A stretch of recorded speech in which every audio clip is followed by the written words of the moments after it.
Adam here with Brooksaw Antiques. Today we have this 1974 Smith Corona Classic 12 vintage portable typewriter. I'm going to show you how to use the functions and make sure they all work. Made in the USA. Up top is the adjustable paper guide. This helps you guide the page in straight. I'm going to line that up with the edge of the platen, which is the main roller that feeds the paper. This is the left margin. I'm going to set that on 0 and the right one around 90. And this is the paper support arm that flips up from the back.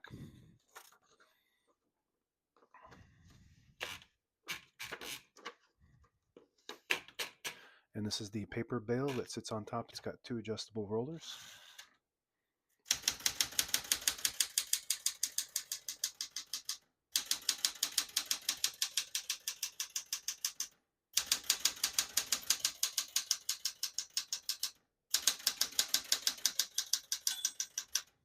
Once you hear the bell, you're at the end of the margin. Hit this line space, get you back to the beginning, and skips 1, 1.5, or 2 spaces. Right now we have it on single, but if you want 1.5, just flip that switch back. It skips 1.5. One more, it skips 2. We're going to keep that on single for now. And I was able to type all the keys on the keyboard on one line because this has Elite typeface, which prints 12 characters per inch.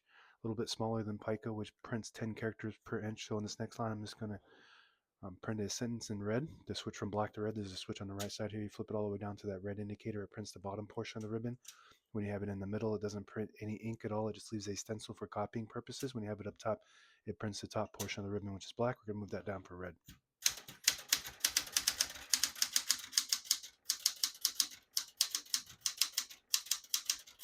Beautiful. Flawless. Very easy to type on, very fun to type on, very reliable. Print looks really good. Very popular machine. It's got a few other colors that it comes in. This is a really nice bluish color. And one of the most popular typewriters, I believe, of all time, especially in the US. We're going to move that color back up to black. And to pull the page out easy, there's a switch on the right side here. You flip it forward and it unlocks the rollers underneath the platen, allowing you to pull the page out easy or load thicker paper like carbon copy or cardstock. Make sure you flip that back before you load the next page, or else it won't load correctly. Going to flip this down for now. Shift on each side and a shift lock on the left. To clear that, just hit the shift button again.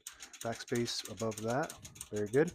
Touch control to the left of that, low, medium, and high. The higher you go, the more tension there is when you hit the keys. You do have to hit them harder for them to print, but they respond faster. So you just want to play with that to gauge which your preference is as far as touch control. This is very fast. You could type as fast as you want, even on the low on this, but I guess more advanced typers wouldn't like it on high. So a few cool functions this has. We'll start with this. This has, they're called changeable keys, and most typewriters don't have a 1 or an exclamation point, so that's a custom key. And you can still find these on eBay. What it does is it comes with that cap, and it comes with the slug, which is the top portion that prints, and this just tilts and you can remove it easily. You don't need to be a technician to do that. And on the right, so it's got 2 custom keys on the right side. It's got the plus and equal sign, and you can get all kinds of different ones like accent symbols and whatnot. It also has a half space. Most typewriters don't have a half space and a power space. It's like a machine gun, and it has the key down button. So if you have a key that gets stuck, you just press the key down button and it brings it down without manually having to go in there and possibly getting ink on your fingers. MR stands for margin release. When you get to the end of the margin, there's a mechanism that blocks you from printing. Hit that MR button. It does allow you to go all the way to the end. Slide the hood forward, very smooth. All the brand new ribbons loaded on the left, so it's pulling clockwise to the right. You want to switch the direction, there's a little switch behind the left spool here. You flip it down or to the back, it'll pull counterclockwise to the left. Up, we'll pull it to the right. And that's the direction we want it to go. On the right side of the carriage is the carriage lock in the front here. So you lift that up, it will release the carriage and lock it in the middle. So when you have it in a case, it protects the escapement, which is the mechanism that allows the carriage to move 1 space at a time when you type. And this has the plastic carriage release levers, which is, I consider, the only design flaw on this, because these things break off all the time. They're old and they don't sell them anymore. So but you can find these in my shop, 3D printed ones. These are originals on here, but the 3D printed ones are really nice. This is the left one, very smooth. If you push in the button at the end here, It disables the spacing when you turn the knob so you can get to an exact spot on the page. You let it go, you get the clicks. Each one of those clicks is a half a space.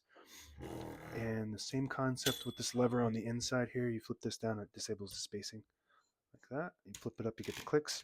And on the very inside of the left side of the platen is the page gauge. You want to load the page right below the 11. There's a notch there. And as you're feeding it through, it will start to warn you on the left side that you're getting close to the end of the bottom of the page. That's 2 inches, 1.5, 1 inch, and that's the end of the page.